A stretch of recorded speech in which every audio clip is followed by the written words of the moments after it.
Hello, my name is Jose Morales. I am your instructor for the second course of quantum mechanics. I will describe briefly the syllabus for our course, which has some scheduled deadlines. And after that, I'll follow up with the first topic of the semester. So let me share my screen.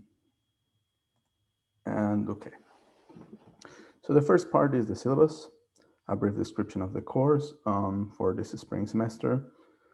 Of course, you already know that it's online asynchronous, so we do not meet at the required time. However, I will hold office hours in case you want to discuss with me, say, homework problems or any other part of the material on Tuesday and Thursday from 1:45 p.m. till 3 p.m. or by appointment if this schedule doesn't work to you. The office hours will be held in Blackboard Collaborate Ultra, which we have in our Blackboard website. There is a scheduled office hours at this time. Well, this is my office, although all meetings will be held virtually. And my email, in case you need to communicate with me for any matter of the course, it's here. So we have a couple pre-assigned midterm dates.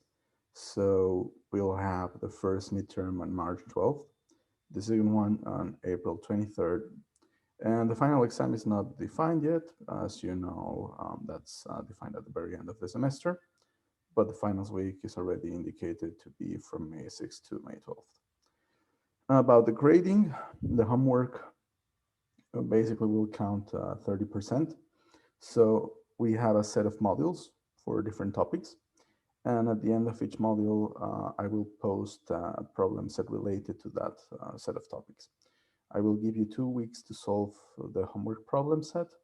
And of course, the deadline to submit the answers in PDF format will be the due date at 11:59 p.m.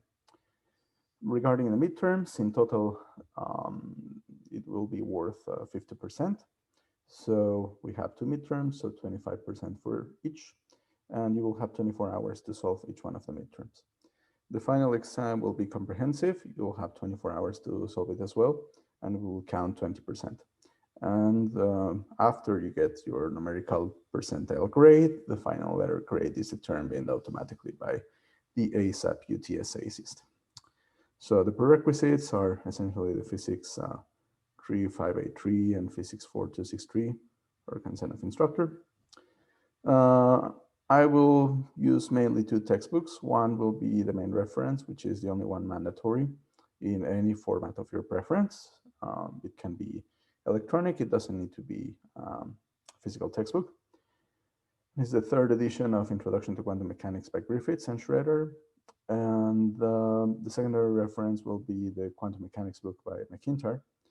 And I will be using different textbooks if they are helpful for particular topics during the semester.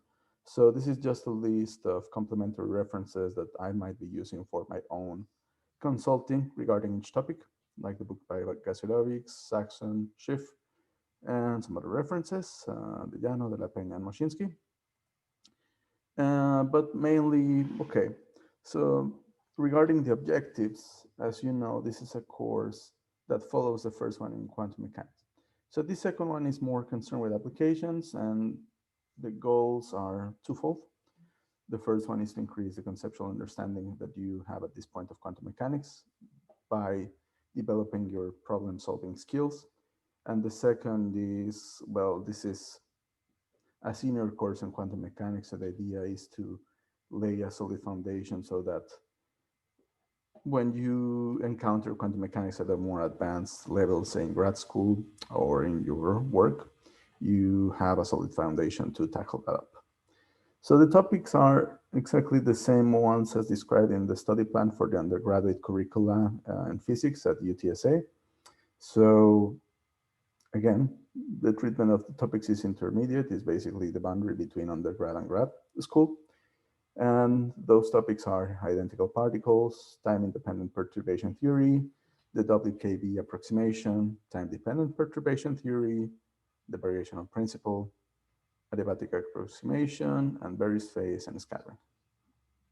Now, expectations has to do with the particular system of the course.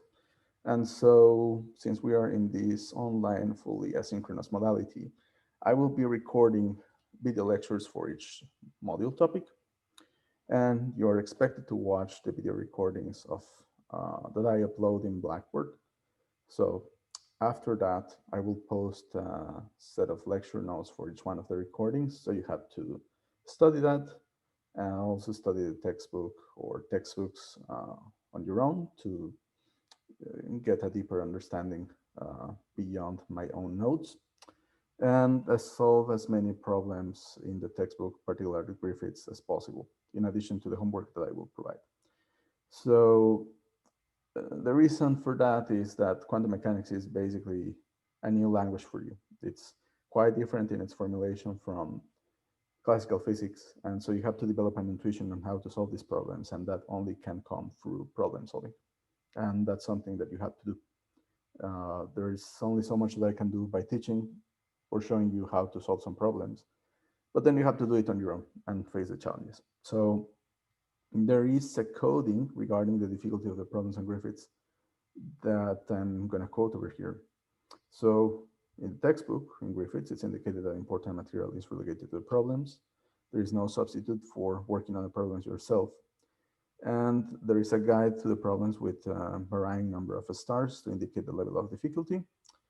So the scheme indicates that if the problem has 1 star, then it is an essential problem that every reader of the textbook should study. 2 stars means that it's a somehow more difficult or very far problem. 3 stars means that it's quite challenging and it may take over an hour. And no stars at all means that, well, it's okay if you do it, but perhaps it won't leave you too much. However, as I have mentioned, although this is a course that relies a lot on you in terms of doing as many problems as you can so that you further educate yourself. If you have any question about either the homework problems or any other that you choose to do, or studying part of the material, I will be holding office hours and I will be happy to help you by discussing those topics with you. So if you are in doubt, just keep in touch with me.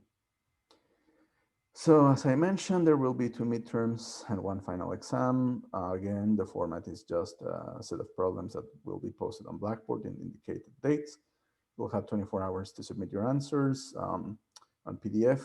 And of course, the problems will be posted at midnight and you will have right before midnight to deliver them. Well, regarding the late assignment or exam policies, there is no makeup exam policy or assignment makeup assignment policy. So if you provide sufficient evidence of reason for absence, you will be excused and simply the final grade proportional to the total grade of the missed assignment will be considered the substitute for that grade.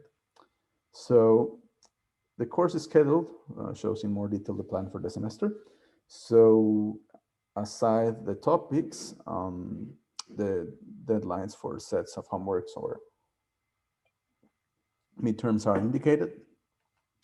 So the first week we'll start with a review of what you saw in your last course, and perhaps trying to summarize a little bit of that information which will be useful for our course.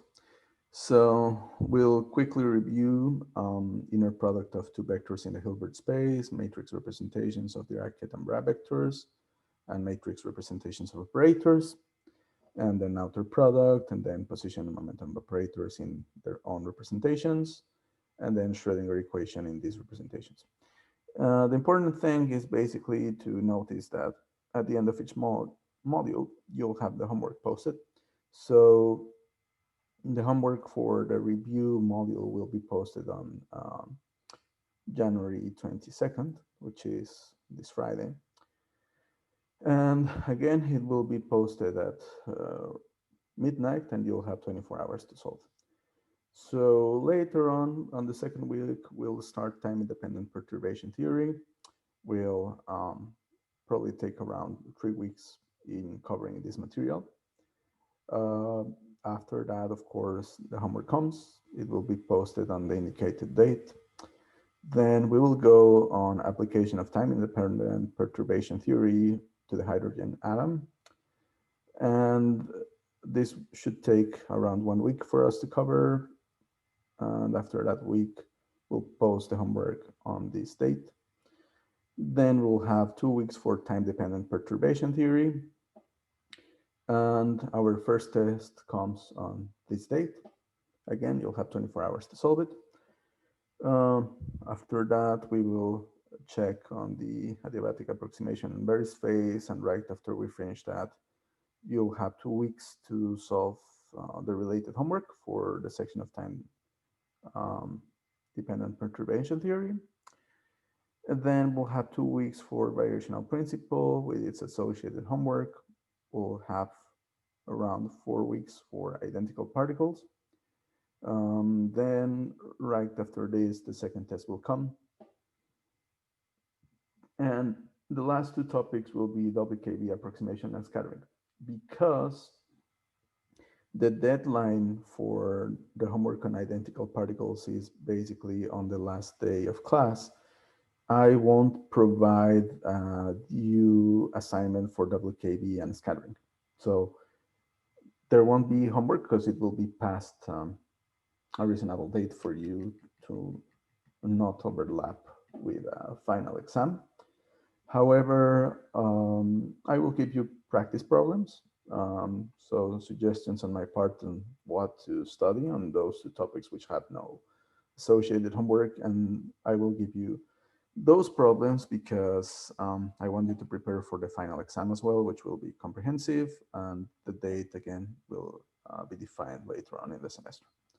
So the usual complement on the syllabus is the course syllabi instructions and information and the inclusivity statement.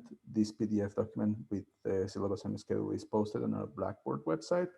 So just check it out there, click on the links for you to get more information, and I'll be happy to upload the lecture of the review module very, very soon.